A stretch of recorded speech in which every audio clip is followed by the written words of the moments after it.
Bismillahirrahmanirrahim.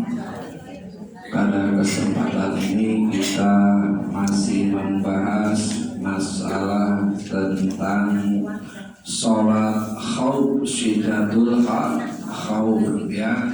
Mungkin sebagian ada yang sudah mendengar, biar lebih mengerti lagi ya tentang masalah sholat khauf ya.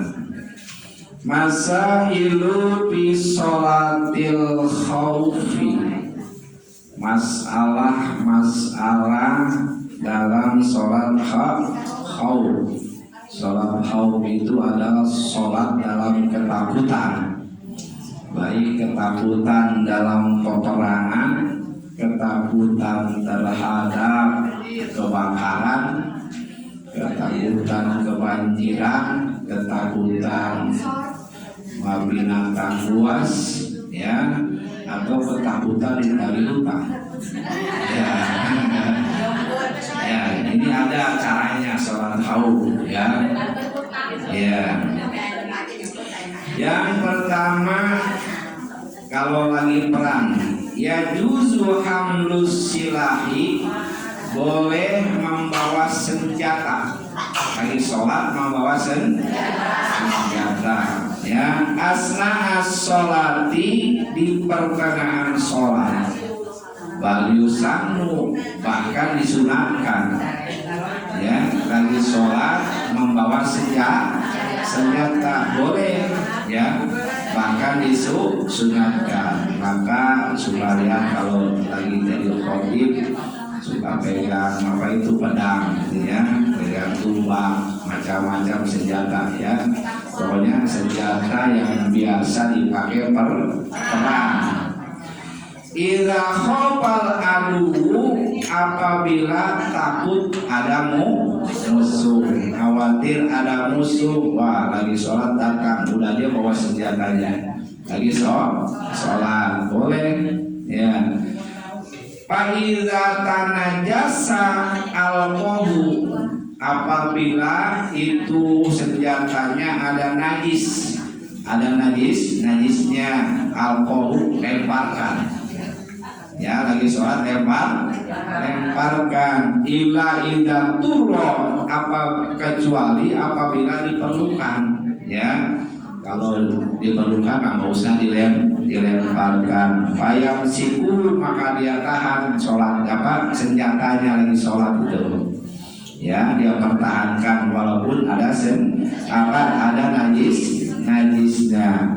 Wa alaihil qada'u, tapi dia wajib qada ya. Setelah selesai, kalau sudah aman ya qada sholatnya, tadi kurang sempurna ya, ada najisnya. Kemudian yang kedua, wa yajuzu, dan boleh ayu sholiya sholatal syiddatal khaufi, melaksanakan sholat syiddatal khauf. Idza khofa, apabila ketakutan hariko, kebakaran ya. Kalau kita lagi sholat ini, tahu-tahunya kebakar di depan kita itu ya, wah ini kalau nggak lari kita kebakar ya. Lagi sholat tapi jangan dibatalin sholatnya, lari aja lu ya. Lari misalkan walaupun tidak menghadap ke kiblat, walaupun misalkan berapa kali gerakan, kalau keadaan ketakutan seperti itu diperbolehkan. Nah nanti kalau udah mencari tempat aman kita dapat, teruskan lagi sholatnya. Tadi baru berapa? Baru 1 rakaat ya, teruskan lagi sholatnya. Jadi tidak bisa sembarangan membatalkan sholat wajib ya. Jangan sampai sembarangan membatalkan sholat wajib. Bukan hanya perang ketakutan itu ya, bisa juga kebakaran, aus saila, atau kebanjiran ya, ketakutan akibat kebanjiran. Kita lagi sholat di dalam rumah, tahu tuh banjir bandang misalnya ya. Nah airnya udah di depan kita ya kita lari ke lantai 2, naik, ya, walaupun tidak menghadap kiblat waktu naik itu, ya, walaupun beberapa kali gerakan, ya, nanti kalau sudah di atas itu, di atas loteng terusan lagi 2 rakaat lagi, gitu. Kalau ketakutan akibat kebakaran, ya, peperangan, ya, jadi Syiddatul Khauf itu bukan hanya peperangan, ya. Syabu'an atau binatang buas. Ya, kita lagi sholat baru 2 rakaat, ya. Kan mau sholatnya 4 rakaat, tahu-taunya ular nyamperin. Kalau kita diam aja dipatok sama ular. Ya, akhirnya kita lari. Ya, lagi sholat lari. Jangan dibatalin sholatnya. Lari aja, ya, walaupun tidak menghadap kiblat, ya. Nanti kalau sudah dapat tempat aman, ya, kemudian kita teruskan lagi 2 rakaat lagi, ya, boleh. Namanya sholat Syiddatul Khauf, ya. Jadi ketakutan di situ bukan tentang perang saja, tentang kebanjiran, tentang kebakaran, binatang buas, ya, dan lain-lain. Au ghoriman indal isyari, atau ketika ditagih hutang. Kita punya hutang banyak.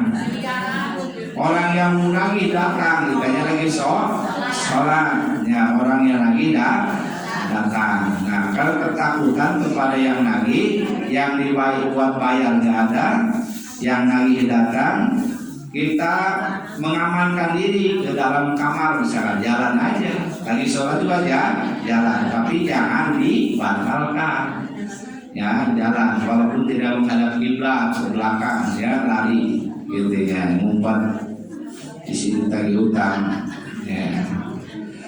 Wa khaufil habsi, atau takut ditahan, sama, ya, atau ada polisi datang, ya, takut ditahan lagi sholat, langsung kita lari, kemudian sholatnya teruskan. Intinya sholat yang wajib itu nggak bisa dibatalkan sembarangan, ya, terkecuali sholat sunnah, ya. Jadi nggak boleh dibatalkan sembarangan. Wah, tadi lupa dia diulang lagi, ya. Nah, jangan. Ya, jangan terusan aja. Nomor 3, lau sholat waslatal khawfi li siwadi dan nawaduwan bihilabim malaukana bana nauladu walakin yatusru awittijar fala qodoha. Kita lagi sholat, ya, di depan kita itu banyak orang. Nah, disangka kita itu musuh kita, ya, disangka kita musuh kita. Akhirnya kita mengamankan diri lagi sholat, ya, kemudian pindah sholatnya misalnya supaya nggak ketahuan, ya. Terus pindah itu teruskan lagi sholatnya, ya. Beres sholat ternyata bukan musuh kita, teman kita. Salah sangka, gitu, ya, salah sangka, maka dia wa alaihul qada'a, wajib qada. Kalau seperti itu wajib qada, ya, diulang lagi qadaan, ya. Tapi kalau sengaja qada nggak boleh, dia tidak akan diterima sholat orang yang qada dengan sengaja. Tapi kalau tadi tidak sengaja terus qadaan boleh, ya. Misalkan kita lagi ribetnya, lagi hajatan, nanti aja berdoa, besok juga ada lagi, nanti aja besok kodoan, ya, itu nggak boleh, tidak akan diterima kodoannya, ya, kecuali tidak sengaja. Kemudian lau bana annahu adu walakin yatusuru awit tijarah fala qadwa. Tapi ketika kita nyangka, oh, di depan kita itu musuh, pas udah dekat emang benar musuh, bukan teman, maka fala qadwa, jangan dikodo itu. Kalau salah dikodo, kalau beneran tidak dikodo, ya. Kemudian yang keempat, lau ukhida alaihi malun wa huwa bis sholati jaza lahu ayul haqqas salibu wa yusoli syiddatal khauf in khaufa dhayya'ahu. Yang keempat, ibu misalkan sedang dalam perjalanan, ada masjid di pinggir jalan, kita mampir ke mau sholat, ya mau sholat dulu umpamanya. Nah, karena khawatir ini tas hilang, disimpan di dekat kita lagi sholat. Kelihatan kalau kita sholat kelihatan disimpan di pinggir. Ketika kita sholat, tasnya di pinggir kita, tahu-tahu ditarik oleh maling. Ya, oleh maling. Dia lari, kejar aja malingnya. Kitanya lagi sholat, ya kejar. Ya, setelah dapat lagi, misalkan dapat lagi tasnya, terusin lagi sholatnya, gitu ya.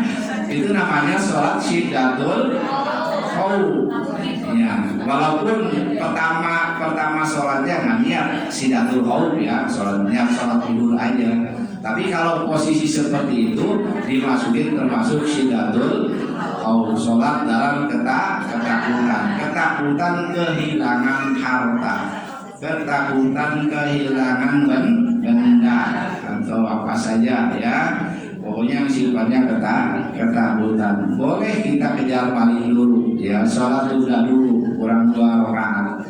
Setelah beres kena tas kita ambil lagi, nah kita terusin lagi sholatnya, ya. Ya. Itu malingnya pamungkas ditako Pak. Tenang naon itu. Karena maling itu jarang yang perempuan.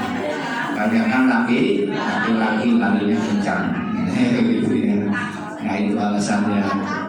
Ya, kalau misalkan kemarin ada pertanyaan lagi berjamaah, kayak buru-buru kan, kencing. Kalau bisa sebelum sholat itu jangan sampai menahan hadas. Usahakan tidak hadas. Ya. Kalau terpaksa sudah sholat baru hadas datang, kalau kita tahan sampai imam nggak keburu, ya mendingan mufaroqah, keluar dari imam, ya keluar dari imam. Misalkan nggak keluar imam saya buru-buru, ya dia nggak usah ini lihat aja di dalam hati keluar daripada imam. Belum salam kita salam aja langsung lari ke ini. Sholatnya terusin lagi, Pak Ustaz? Enggak, diselesaikan. Ya, Kan maksudnya kita wudhu dulu, terus imam masih sholat, kita ikut lagi gitu. Enggak usah. Berarti dari awal lagi. Dari awal udah kebelat misalkan ya. Langsung kita niat mufaroqah, keluar dari imam. Imam belum salam, kita udah salam duluan gitu. Enggak duluan imam. Ya. Imam imam masih sholat, kita salam duluan, ya selesaikan dulu, iya selesaikan sholatnya, salam duluan langsung ke toilet. Kalau kita sebelum selesai imam terus kita ini, saya sholat dari awal lagi atau? Nggak usah, tidak usah, ya dari kalutnya munfarid. Sholat sendirian. Ya, karena itu bukan syiddatul khauf. Ya, bukan karena ketakutan ya, bukan karena ketakutan itu. Tapi kelalaian kita ketika mau sholat tidak memperhatikan hadas. Jangan sampai mau sholat itu menahan hadas.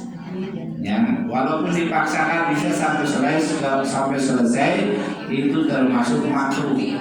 Ya sholatnya makruh karena dia bukan memikirkan masalah Allah, mengingat Allah, tapi mengingat hadas itu. Ya, intinya. Jadi ketika sholat bukan mengingat Allah, ya, tapi memikirkan hadas ini takut keluar. Ya, itu. Nah itulah diantaranya masalah yang terjadi pada Sudatul Khauf. Mudah-mudahan kita paham, mengerti, dan di mana sewaktu-waktu dibutuhkan ya kita laksanakan seperti itu ya. Itu sebagai ilmu bagi kita, mudah-mudahan manfaat bagi kita. Ada sholat yang harus sempurna ketika kita normal, ketika kita dalam ketakutan juga ada caranya ya. Jadi ada caranya. Wabillahi taufiq wal hidayah. Wassalamualaikum warahmatullahi wabarakatuh. Sallallahu